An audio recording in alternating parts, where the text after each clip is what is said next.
Bismillahirrahmanirrahim warahmatullahi wabarakatuh. Alhamdulillah. Wassalatu wassalamu ala Rasulillah wa ala alihi wa ashabihi wa man walah. La haula wa la quwwata illa billahil aliyyil azim. Tsumma amma ba'd. Kaifa halukum ayyuhat talaba fil fasl al-ashir fi ma'had Minhajil Haq li takhassus dirasah al-islamiyah. Mararna من 3 أشهر وأخذنا من عام الفيل وأهمية دراسة السيرة ونسب الرسول صلى الله عليه وسلم وولادته، وأخيرا أخذنا في يتيم الرسول صلى الله عليه وسلم، أي ولادة الرسول صلى الله عليه وسلم يتيما. والآن نواصل مع الخلافات التاريخي في مولد النبي صلى الله عليه وسلم، مع الخلافات التاريخي في مولد النبي صلى الله عليه وسلم. أنبه لكم درسنا هذا لا سيما بمجرد المعلومات، لكن ندرس السيرة النبوية لنطبق في حياتنا يوميا،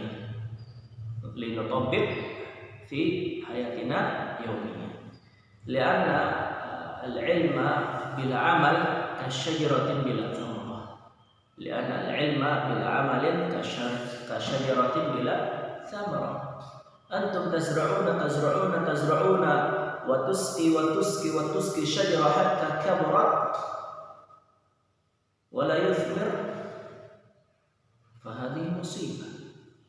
وكذلك أستاذ، نعم لا يثمر ولكن يذلنا ويقينا من ضوء الشمس، نعم، لكن لو ما عملتم من علمكم فعلمكم لا يذلوكم من عذاب النار. نعم، نواصل في فقرة ثانية. أنا في نشأته يتيما. Bahwasanya Rasulullah Shallallahu Alaihi Wasallam Allah Subhanahu Wa Taala utus sebagai seorang nabi dalam keadaan yatim. Di antara hikmahnya adalah yaj'aluhu aktsaru ihsasan bil ma'ani al-insaniyah, membuat Nabi sallallahu alaihi wasallam lebih peka terhadap permasalahan-permasalahan kemanusiaan. Fasahibut tajribah adra mimman la yamuru bi hadhihi tajribah. Dan orang yang menjalani langsung, jadi menjadi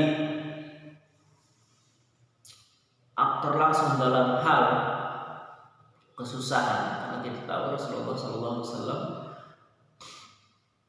semenjak kecil dididik dengan baik oleh kakek dan pamannya dan tanpa ada seorang ayah. Ini akan lebih mengetahui daripada orang yang tidak berpengalaman, daripada orang yang tidak mengetahui bagaimana rasanya lapar, bagaimana rasanya kehilangan seorang bapak, bagaimana rasanya melihat hal-hal kemiskinan dan sebagainya. Nah, itu diantaranya. Makanya diantara kalian sahibut tajrubah adra mimman lam yamurra bihi. Orang yang sudah melaksanakan, orang yang sudah mengalami, orang yang sudah berpengalaman, orang yang sudah melalui fase tersebut, maka dia lebih mengetahui.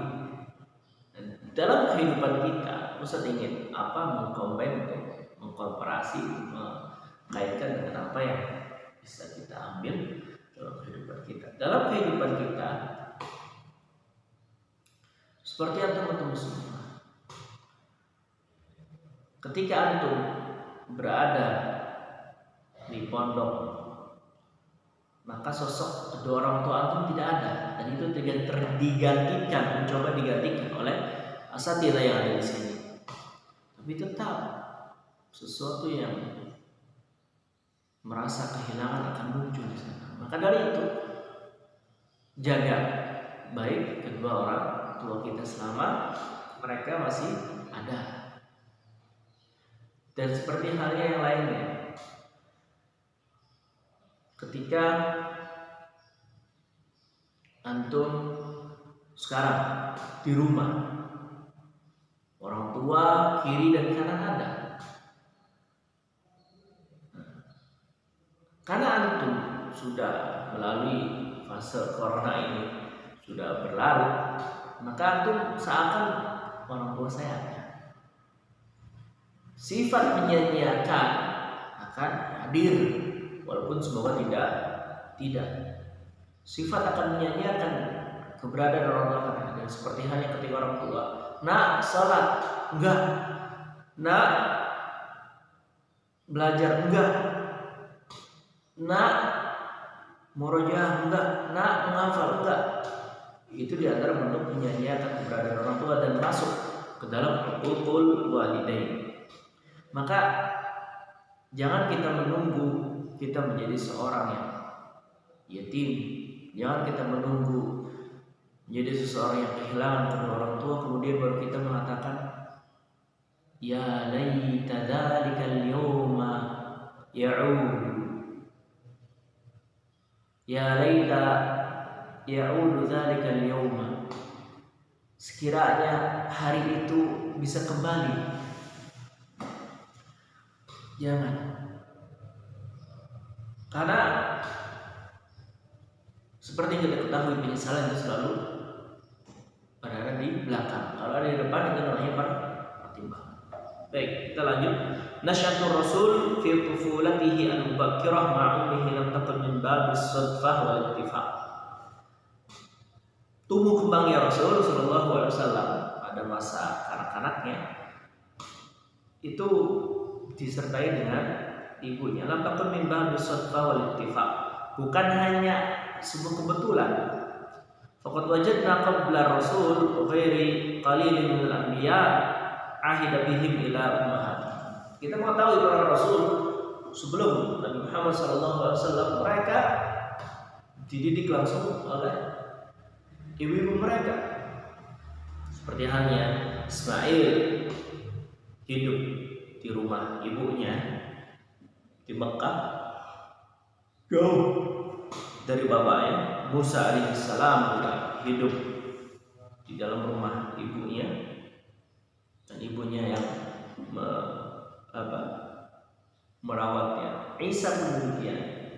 Nah, di sini teman-teman semua menunjukkan peran penting seorang ibu. Menunjukkan poin di sini menunjukkan pentingnya peran seorang ibu. Ibu yang mendidik kita, ibu yang mengajari kita berbicara, ibu yang mengajari kita akhlak, ibu yang mengajari sopan santun, ibu yang mengajari bagaimana cara berkasih sayang, ibu yang mengajari bagaimana berbuat baik. Ibulah yang bangun tengah malam untuk menenangkan tidur kita tatkala kita masih bayi. Ibu pula yang setiap jamnya rela mengurus kita, memberikan ASI kepada kita siang, malam, sore, pagi, tiada henti dan tiada lelah. Ibu pula yang menggantikan popok kita. Ibu pula yang membersihkan bekas air kencing kita, bekas BAB kita waktu kecil. Maka bayangkan dan pikirkanlah teman-teman semua, terus dengan segala kesusah payahan yang telah ibu lakukan, kemudian kita ketika usia sekarang, kemudian dengan seenaknya kemudian membentak orang tua, dengan seenaknya membantah orang tua, dengan seenaknya tidak mendengarkan petuah-petuah yang baik dari orang tua. Jangan jadikan hari-harimu nanti akan menangis ketika orang tua Allah Subhanahu wa taala cabut nyawanya. Jadi poin ini adalah pentingnya pendidikan orang tua.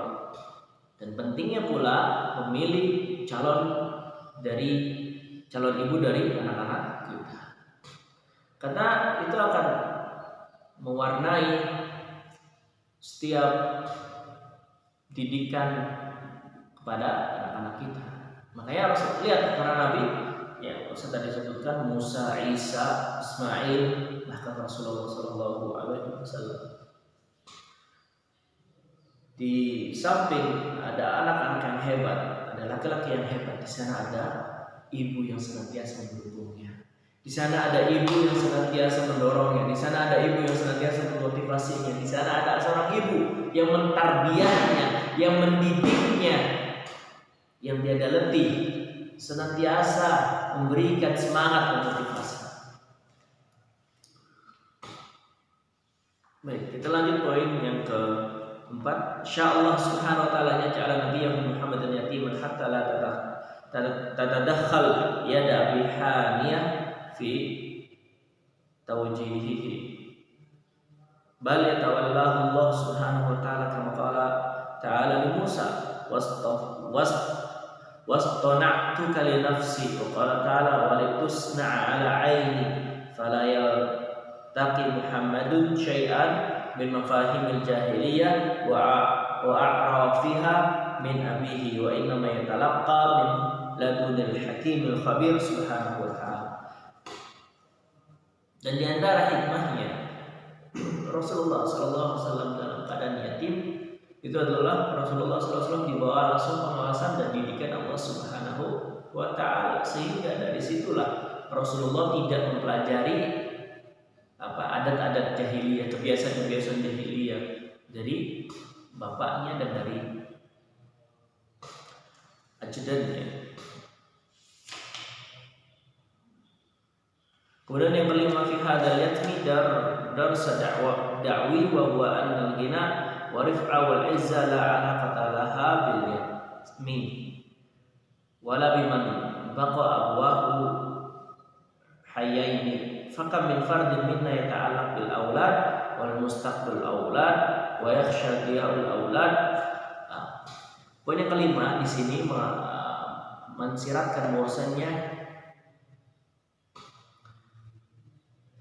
kekayaan, kedudukan yang tinggi, kemuliaan tidak ada kaitannya dengan keyatiman seseorang.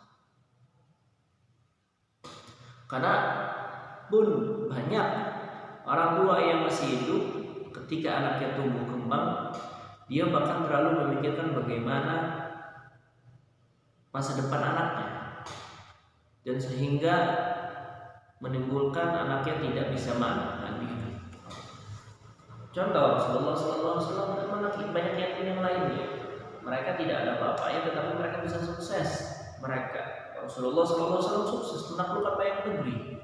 Rasulullah SAW sukses sebagai seorang suami, sukses sebagai seorang ayah, sukses sebagai seorang kawan, sukses sebagai komandan perang, sukses sebagai kepala negara, dan sukses sebagai seorang nabi dan rasul. Jadi jangan pernah mencela takdir Allah Subhanahu wa ta'ala. Setiap apa yang Allah takdirkan untuk kita, meskipun zahirnya itu buruk menurut kita, tetapi itu adalah yang terbaik bagi Allah Subhanahu wa ta'ala. Dan senantiasa kita berhusnudzon kepada Allah Subhanahu wa ta'ala. Ana 'inda dhanni bi. Kata Allah, aku tergantung prasangka hamba kepada aku. Kalau hamba-Ku berprasangka baik, maka Allah akan berikan kebaikan padanya.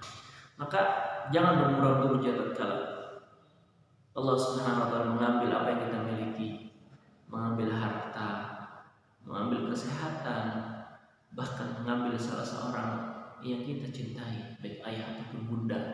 Jangan bermurah durja. Sabarkan diri, kemudian berkeyakinan itu ada hikmah yang baik.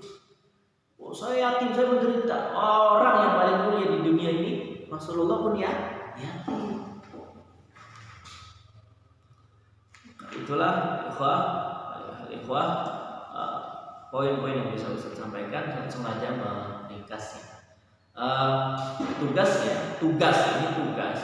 kalian bisa merangkum poin yang tadi Ustaz sampaikan di buku dan harus ditulis, nggak boleh pakai ketikan, harus ditulis buku lembar, ditulis, kemudian kalian fotokan, kirimkan ke Ustadz secara jami. Baik, sekarang kita masuk ke rodoah, persusuan Rasulullah Shallallahu Alaihi Wasallam. Ba'da wiladatihi sallallahu alaihi wasallam arda'athu ummuhu Aminah thalathata ayyam wa sab'ata ayyam. Setelah Rasulullah sallallahu alaihi wasallam dilahirkan, ibunya memberikan ASI-nya selama 3 atau 7 hari. Wa kanat hadunatuhu Ummu Aiman Barakat al-Habasyiyah. Dan ibu persusuannya adalah Ummu Aiman, asalnya Habasyiyah. Thumma arda'athu Thuwaibah maulat Abi Lahb bin Ayyaman. Kemudian setelah Ummu Aiman kemudian diberikan ASI oleh Thuwaibah, mantan budaknya Abu Lahab, beberapa hari. Yaqulu ar-rasulu arda'atni wa Aba Salamah Thuwaibah, memberikan ASI kepadaku dan Abu Salamah adalah Thuwaibah. Waqala Ibnu Hajar tentang hadis tersebut, wa fil hadis dilalatun ala anna al-kafir qad yanfa'uhu al-amalu salih fil akhirah lakinnahu mukhalifun li dhahiril Qur'an al-Karim. Qala Allah ta'ala wa qadimna ila ma amilu min amalin faja'alnahu haba'an mansura. Thumma ajaba 'an al-hadits thumma qala wa qala al-Baihaqi ma warada min butlanil khairi lil kuffar fa ma'nahu annahum la yakunu lahum at-takhallus minan nar wa la dukhulul jannah wa yajuzu an yukhaffaf anhum min al-'adab alladhi yastawjibunahu ala ma takabuhu min al-jara'im siwal kufri bima amilu min al-khairat. Jadi kebaikan orang-orang kufar di dunia itu tidak akan bermanfaat baginya di akhirat, atau tidak bisa memasukkan ke dalam surga dan tidak bisa menghindarkan dari api neraka, kecuali memberikan keringanan sedikit azab dosa-dosa yang dia lakukan selain dosa kekufuran, karena setiap dosa akan dibalas oleh Allah Subhanahu wa taala di akhirat. Qala Urwah bin Zubair radhiyallahu taala anhuma wa Thuwaibah maulatan li Abi Lahb wa kana Abu Lahb a'taqaha fa arda'at an-nabiy sallallahu alaihi wasallam falamma mata Abu Lahb arihi ba'da ahlahu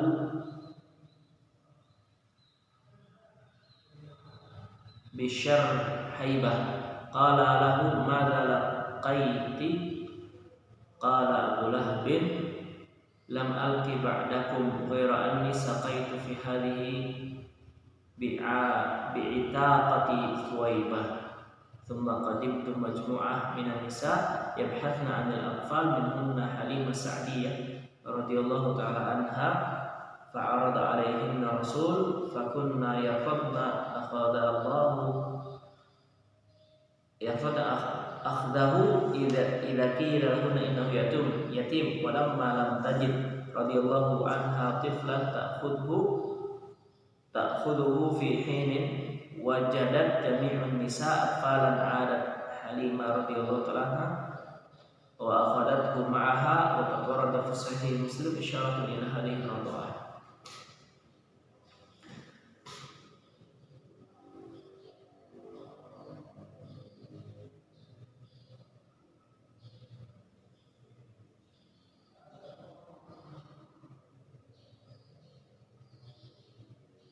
Ya, di sini dijelaskan maksudnya Thuwaibah adalah budak yang dimerdekakan oleh Abu Lahab. Thuwaibah adalah budak yang dimerdekakan oleh Abu Lahab dan sempat memberikan asik pada Rasulullah Shallallahu Alaihi Wasallam. Ketika Abu Lahab meninggal, arihu ba'da ahlihi syarhaibah, diperlihatkan pada Rasulullah Shallallahu Alaihi Wasallam sebagian keluarganya dari daerah Bashrah Haibah. Qala madza laqit, qala Abu Lahab lam alqi ba'dakum ghaira anni saqaitu fi hadhihi bi'atiqati Thuwaibah. Saya enggak menemui hal yang lain kecuali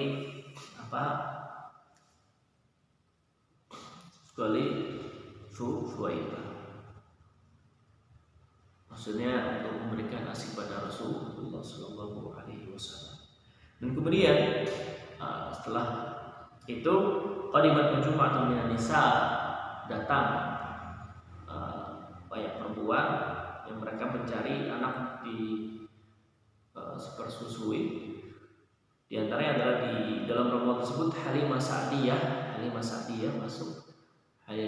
Ketika ditawarkan Rasulullah kecil ya, diberikan ada mereka disusui, banyak mereka nggak mau, banyak mereka tidak mau karena tahu Rasulullah ya yatim.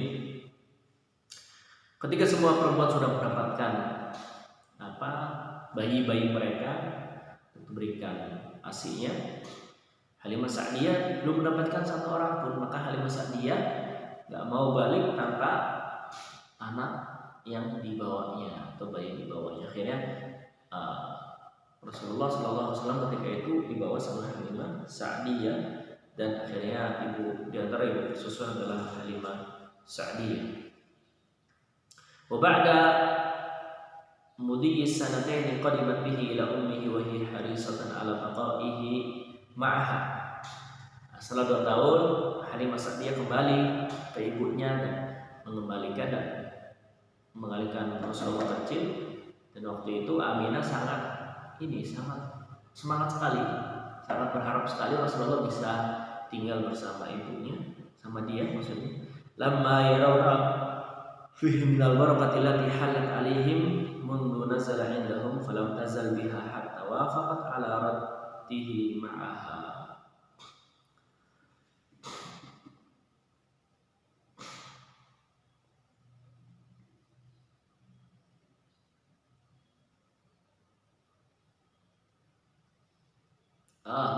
Bukan ibunya, Halimahnya yang sangat bersemangat sekali agar Rasulullah SAW ditambah lagi untuk tinggal bersamanya, di Halimah bintu Sa'diyah, karena melihat keberkahan yang dibawa ketika Rasulullah SAW berada di sana. Akhirnya ibunda menyetujui. Wa qissatu rada'atihi masyhurah. Kisah persusuan Nabi itu sangat dikenal di kitab-kitab sirah. Hakatha Halimah Sa'diyah radhiyallahu anha tasifu fiha qudumaha ila Makkah thumma qabulaha fi nihaya li Rasul lamma lam tajid ghairuhu thumma mahalla fi diyarihim min al-barakah. Jadi Halimah mencari balita, kemudian tidak mendapatkan, akhirnya mengambil anak yatim itu Rasulullah SAW berbalik kemudian mendapatkan keberkahan yang berada di rumahnya dan daerahnya.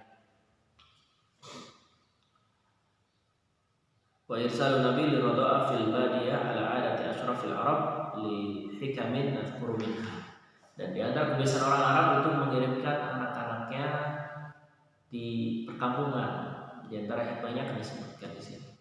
Yang pertama, ana fi rada'atihi sallallahu alaihi wasallam fil badiyah ba'idan 'anil Madinah tajannuban lil awbi'ah wa istifadah min manakhil badiyah as-sihhi khasatan wa anna Makkah fi dzakal waqt yufidu ilaiha al-katsir min jami'i ajnasi nas lil hajj wa ziyarah wa tijarah wa ghairiha mimma yaj'aluha mu'aradatan lil awbi'ah aktsar min ghairiha. Jadi untuk menjaga identitas dia agar tidak tercampur dengan adat istiadat yang lainnya.